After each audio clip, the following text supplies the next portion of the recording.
Hello friends, how are you? I hope guys you are good. और आज की इस वीडियो में हम डिस्कस करेंगे हिंदी साहित्य अकादमी पुरस्कार। जितनी भी महत्वपूर्ण रचनाएं हैं जिन पर साहित्य अकादमी पुरस्कार मिला है, उन सभी को इस वीडियो में हम डिस्कस करेंगे।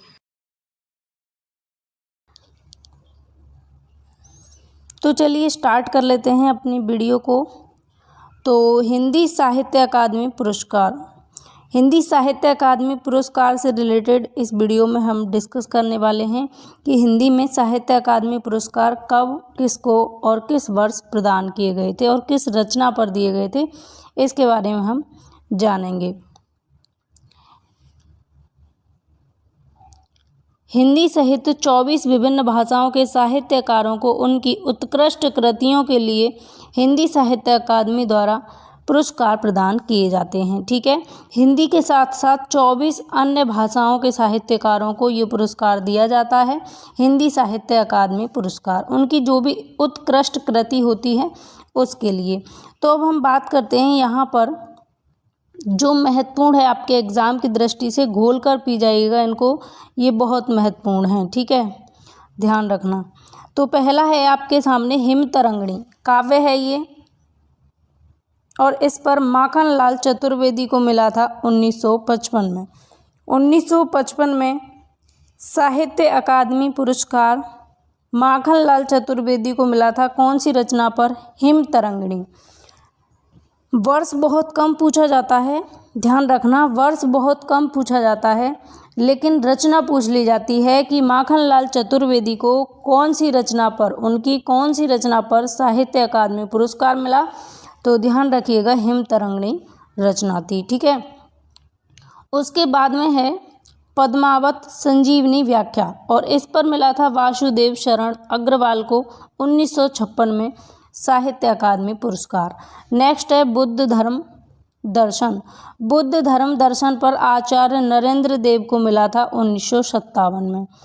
आगे हम बात करें तो मध्य एशिया का इतिहास, मोस्ट इम्पोर्टेंट, मध्य एशिया का इतिहास, इस पर राहुल सांकृत्यायन को 1958 में मिला था साहित्य अकादमी पुरस्कार। अब हम बात करते जाएंगे यहाँ पर फास्ट, जैसे कि जो इम्पोर्टेंट होगा उसको आप स्टार करते जाइए।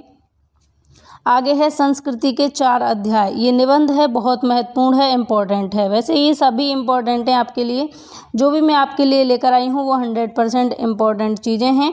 तो आप सबको ध्यान से सुनते जाइए बस, क्योंकि आप 1-2 बार इनको अगर सुन भी लेंगे ना, उतने से ही आपको याद हो जाएगा, ऑप्शन देख के आप सही कर देंगे।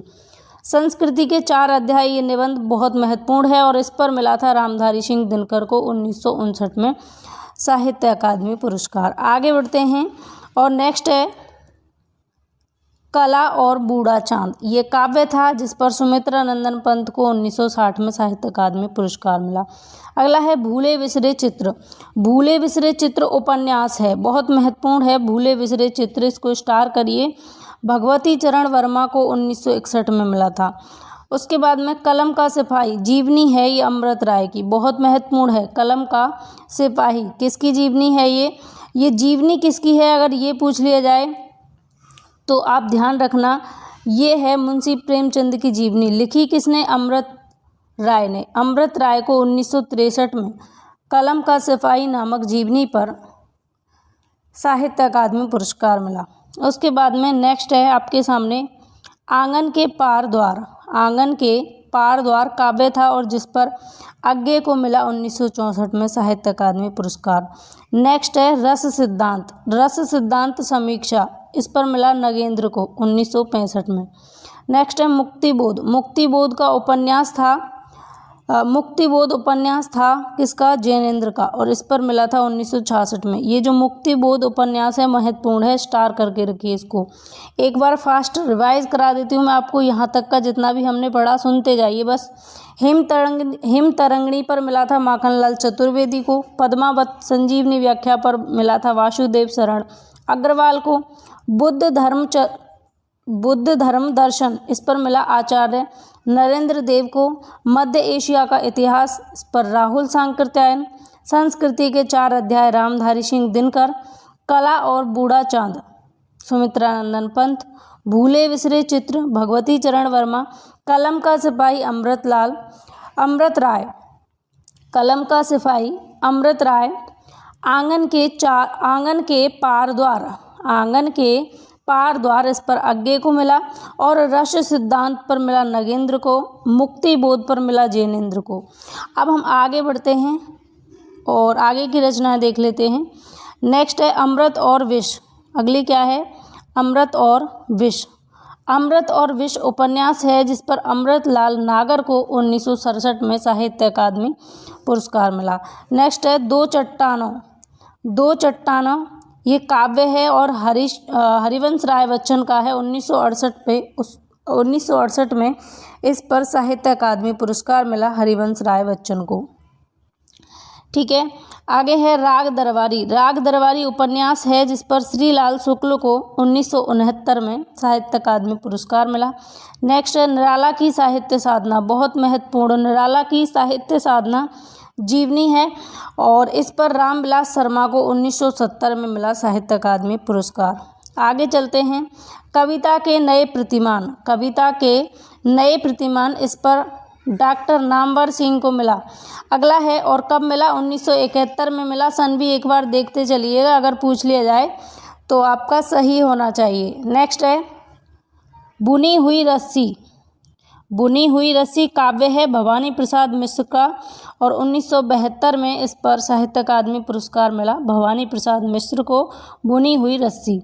नेक्स्ट है आलोक पर्व निबंध है जिस पर हजारी प्रसाद द्विवेदी को 1973 में साहित्य अकादमी पुरस्कार मिला। एक और बात है कि आपके लिए जितने भी यहाँ पर साहित्य अकादमी पुरस्कार हैं ये बिल्कुल सीरियल से मैंने यहाँ पर आपके सामने लगाए हैं। ठीक है, अगला है मिट्टी की बारात काव्य था जिस पर शिव मंगल सिंह सुमन को मिला 1974 में साहित्य अकादमी पुरस्कार। नेक्स्ट है तमस उपन्यास है जिस पर भीष्म साहनी को 1975 में साहित्य अकादमी पुरस्कार मिला था। आगे चलते हैं हम और आगे है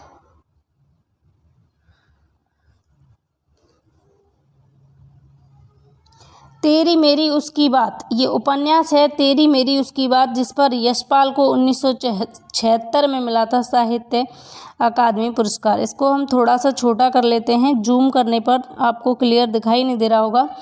अगला नेक्स्ट है चुका भी नहीं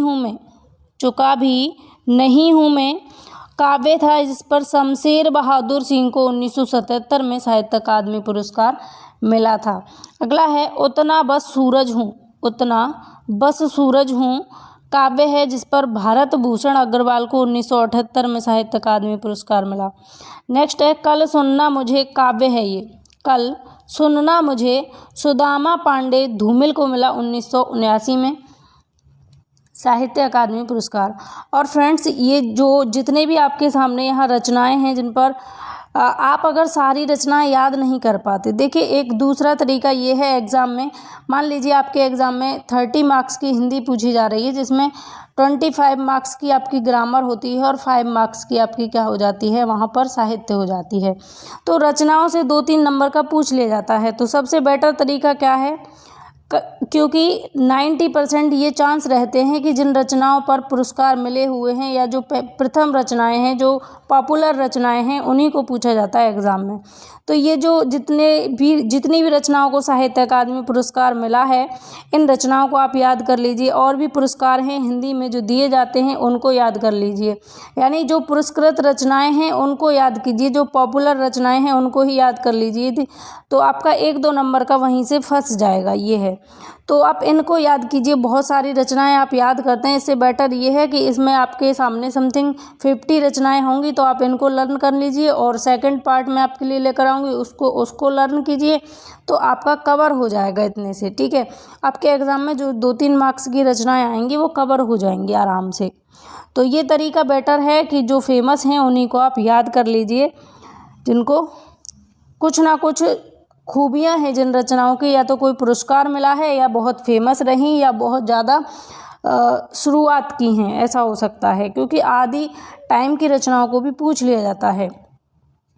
अगला है जिंदगी नामा जिंदा रुख कृष्णा सोबती को 1980 में जिंदगी नामा जिंदा रुख कृष्णा सोबती को इस पर साहित्य अकादमी पुरस्कार मिल चुका है। उपन्यास है ये जिंदगी नामा जिंदा रुख। आगे चलते हैं।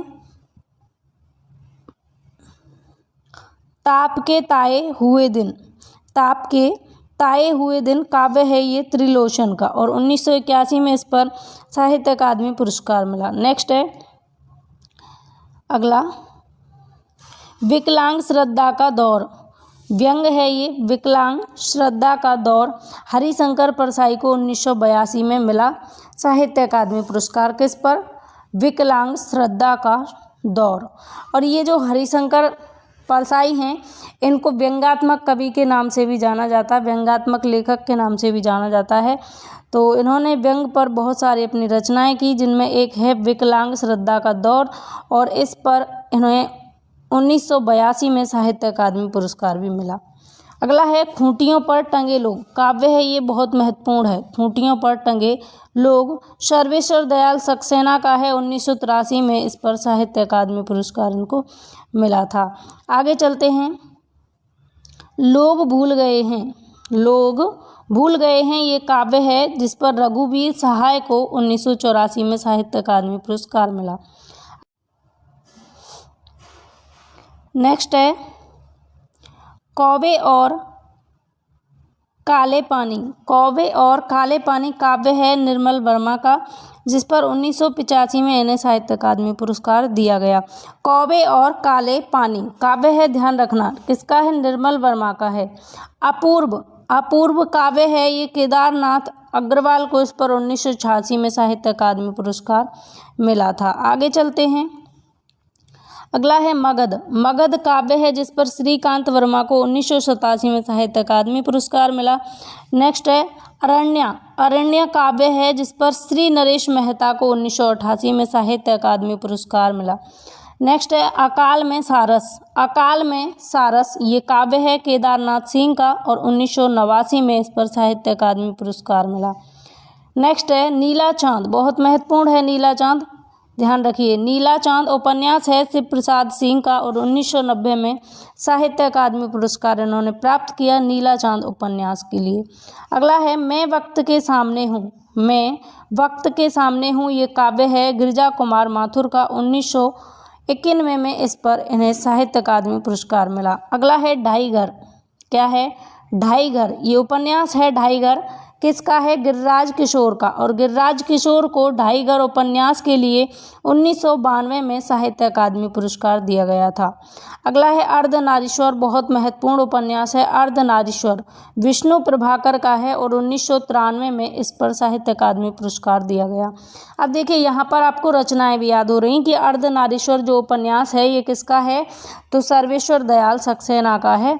तो आपको रचनाएं भी याद हो रही हैं, ये भी पता लग रहा है कि इनको कौन कौन सा पुरस्कार दिया जा चुका है। तो ये सारी रचनाएं साहित्य अकादमी पुरस्कार से रिलेटेड हैं, ठीक है। अगला है आपके सामने कहीं नहीं वहीं, कहीं नहीं वहीं काव्य है ये अशोक वाजपेयी का, और अशोक वाजपेयी को कहीं नहीं वहीं काव्य के लिए 1994 में साहित्य अकादमी पुरस्कार दिया गया। नेक्स्ट है कोई दूसरा नहीं, कोई दूसरा नहीं ये काव्य है कुंवर नारायण का, और 1995 में इनको साहित्य अकादमी पुरस्कार दिया गया। कोई नहीं, कुंवर नारायण को कोई नहीं, कोई दूसरा नहीं इस काव्य के लिए, ठीक है। आगे चलते हैं। मुझे चांद चाहिए ये उपन्यास है, मुझे चांद चाहिए उपन्यास है सुरेंद्र वर्मा का, और इनको 1996 में इस पर साहित्य अकादमी पुरस्कार मिला। फ्रेंड्स ये ध्यान रखिए कि आपको जो भी ये मैं डेटा आपके लिए लेकर आई हूँ, करा रही हूँ, ये डेटा आपको यूट्यूब पर फ्री ऑफ कॉस्ट में कहीं पर भी देखने को नहीं मिलेगा, क्योंकि ये जो डेटा है बहुत महत्वपूर्ण है। अगर आप इतना भी याद कर लेते हैं जितना मैं आपको करा रही हूँ साहित्य में, आपको जितना मैं करा रही हूँ साहित्य में उतना आप अगर कर लेते हैं तो आपका जो 25% आपका जो साहित्य पूछा जाएगा आपसे वो आपका कवर हो जाएगा यहाँ पर फाइनली, ठीक है।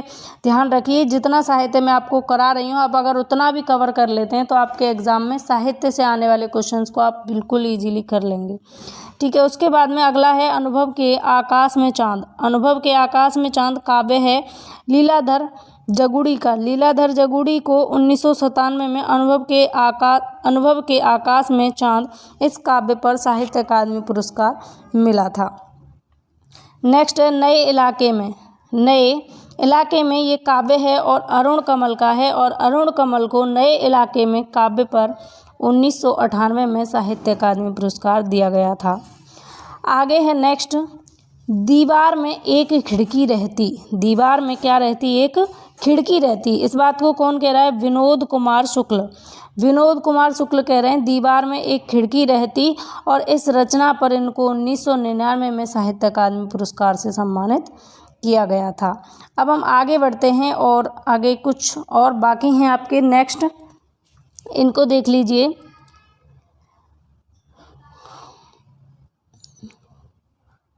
दीवार में खिड़की रहती थी। आगे है आपके सामने यहाँ हम जो देखते हैं। हम जो देखते हैं ये काव्य संकलन है, और काव्य संकलन किसका है? मंगलेश डबराल का है। ये मंगलेश डबराल को 2000 में हम जो देखते हैं इस काव्य संकलन के लिए साहित्य अकादमी पुरस्कार दिया गया। नेक्स्ट है कली कथा बाया बाईपास। कली कथा बाया बाईपास ये अलका सरावर्गी का उपन्यास है। ये इस पर 2001 में इनको साहित्य अकादमी पुरस्कार दिया गया। नेक्स्ट है दो पंक्तियों के बीच। ये काव्य है राजेश जोशी का। दो पंक्तियों के बीच किसका काव्य है? राजेश जोशी का है, और 2002 में इस पर साहित्य अकादमी पुरस्कार दिया गया था। नेक्स्ट है कितने पाकिस्तान। ये उपन्यास है कितने पाकिस्तान, और बहुत महत्वपूर्ण है कमलेश्वर का ये उपन्यास। कितने पाकिस्तान कमलेश्वर का उपन्यास है, जिस पर 2003 में साहित्य अकादमी पुरस्कार दिया गया। अगला है दुष्चक्र में सृष्टा। दुष्चक्र में सृष्टा ये काव्य है, जिस पर वीरेन डंगवाल को 2004 में साहित्य अकादमी पुरस्कार दिया गया था। अगला है क्याप उपन्यास है, जिस पर मनोहर श्याम जोशी को 2005 में साहित्य अकादमी पुरस्कार से सम्मानित किया गया। नेक्स्ट है संशयात्मा काव्य है ज्ञानेंद्रपति का, और 2006 में ज्ञानेंद्रपति को संशयात्मा काव्य के लिए साहित्य अकादमी पुरस्कार से सम्मानित किया गया। कब? 2006 में, ध्यान रखिएगा। इन्हीं हथियारों से ये उपन्यास है अमरकांत का, और 2007 में अमरकांत को इन्हीं हथियारों से उपन्यास के लिए साहित्य अकादमी पुरस्कार दिया गया था। आगे है नेक्स्ट कोहरे में कैद रंग काव्य है। ये किसका? गोविंद मिश्र का, और 2008 में गोविंद मिश्र को कोहरे में कैद रंग इस काव्य कृति पर साहित्य अकादमी पुरस्कार से सम्मानित किया गया था। नेक्स्ट है हवा में हस्ताक्षर। ये काव्य है हवा में हस्ताक्षर कैलाश बाजपेयी का, और कैलाश बाजपेयी को 2009 में हवा में हस्ताक्षर इस काव्य पर साहित्य अकादमी पुरस्कार दिया गया था। अब कुछ बाकी हैं, इनको भी देख लीजिए, महत्वपूर्ण है आपके लिए। मोहनदास ये कहानी है किसकी? उदय प्रकाश की, और मोहनदास कहानी पर उदय प्रकाश को 2010 में साहित्य अकादमी पुरस्कार से सम्मानित किया गया था। आगे है रेहन का रघु उपन्यास है ये काशीनाथ सिंह का, और 2011 में काशीनाथ सिंह को इस पर साहित्य अकादमी पुरस्कार दिया गया था। नेक्स्ट है पत्थर फेंक रहा हूँ। क्या है? पत्थर फेंक रहा हूँ ये काव्य संकलन है चंद्रकांत देवताले का, और 2012 में इनको साहित्य अकादमी पुरस्कार से सम्मानित किया गया था। नेक्स्ट है मिलजुल मन उपन्यास है मृदुला गर्ग का, बहुत महत्वपूर्ण है ये मिलजुल मन मृदुला गर्ग का उपन्यास, और 2013 में इनको साहित्य अकादमी पुरस्कार से भी नवाजा गया था मिलजुल मन उपन्यास के लिए। नेक्स्ट है विनायक उपन्यास है रमेश चंद्र शाह का, और 2014 में रमेश चंद्र शाह को विनायक उपन्यास के लिए पुरस्कृत किया गया था। आगे है आग की हंसी काव्य संकलन है रामदरस मिश्र का, और 2015 में इनको पुरस्कृत किया गया था। आगे है परिजात उपन्यास है नासिरा शर्मा का, ये महत्वपूर्ण है, नासिरा शर्मा का परिजात उपन्यास स्टार करके रखिए, और 2016 में साहित्य अकादमी पुरस्कार से इसे सम्मानित किया गया था। नेक्स्ट है विश्वमिथक सरित सागर ये समालोचना है किसकी है? रमेश कुंतल मेघ की। रमेश कुंतल मेघ को विश्व मिथक सरित सागर उपन्यास के लिए समालोचना के लिए 2017 में साहित्य अकादमी पुरस्कार से सम्मानित किया गया था। 2018 तक का संकलन है, यहाँ पर 19 का संकलन देख लीजिएगा आप, या मैं आपको बाय क्विज में करा दूंगी और नीचे आपके लिए उसमें नोट भी दे दूंगी, ठीक है, नोट्स में ऐड करके दूंगी। अगला है पोस्ट बॉक्स नंबर 203 ताला, ठीक है, ये क्या है, चित्रा मुद्गल का उपन्यास है। किसका है, चित्रा मुद्गल का। पोस्ट बॉक्स नंबर 203 ताला सोपारा, ये चित्रा मुद्गल का उपन्यास है। 2018 में साहित्य अकादमी पुरस्कार से सम्मानित किया गया था, और जो 2018 में सुपर टेट हुआ था उसमें ये रचना पूछी भी गई थी चित्रा मुद्गल की। तो फ्रेंड्स, जो करंट अफेयर की रचनाएं हैं, दो चीज़ें आपके लिए महत्वपूर्ण है। अगर आप पूरी रचनाएं भी याद नहीं कर सकते तो साहित्य में आपको नंबर लाने के लिए क्या करना है रचनाओं से, कि एक तो करंट का याद रखना है कि 2020 में किसे दिया गया है साहित्य अकादमी पुरस्कार, या 2021 में किसे दिया गया है। 20 में तो मोस्टली पुरस्कार दिए ही नहीं गए थे कोरोना की वजह से, तो 2021 में किसे दिया गया है और सबसे पहले किसे दिया गया। ये दो चीज़ें याद रखिए कि सबसे पहले किसे दिया गया और करंट में किसे दिया गया है। और करंट में भी पिछले 2 साल तक का आप याद रख लेंगे तो और ज़्यादा बेटर रहेगा, क्योंकि ये जो एग्ज़ाम है इसमें करंट का भी 2 साल 1.5 साल पीछे तक का करंट अफेयर पूछ लिया जाता है, तो इस चीज़ का आप ध्यान रखेंगे। तो आपको अगर ये वीडियो पसंद आई हो, ये रचनाएं महत्वपूर्ण लगी हो, तो वीडियो को लाइक शेयर ज़रूर करें, और चैनल पहली बार देख रहे हैं तो सब्सक्राइब कर लें, नोटिफिकेशन आइकन को प्रेस करके रखें। और नोट्स आपको इसका मैं दे दूँगी बाय PDF, और इसके अलावा आप इन सारे जो रचनाएं हैं इनको नोट करके अपने पास में रखिएगा नोटबुक में, जो आपको हमेशा लाइफ में काम आएंगी। और इसके अलावा जो आपकी जनरेशन होगी आने वाली, उसके लिए भी हेल्पफुल रहेंगी। तो इनको आप अपने पास नोट करके रखेंगे। बाय बाय, टेक केयर, अपना ख्याल रखें, मिलते हैं अगली वीडियो में, टेक केयर।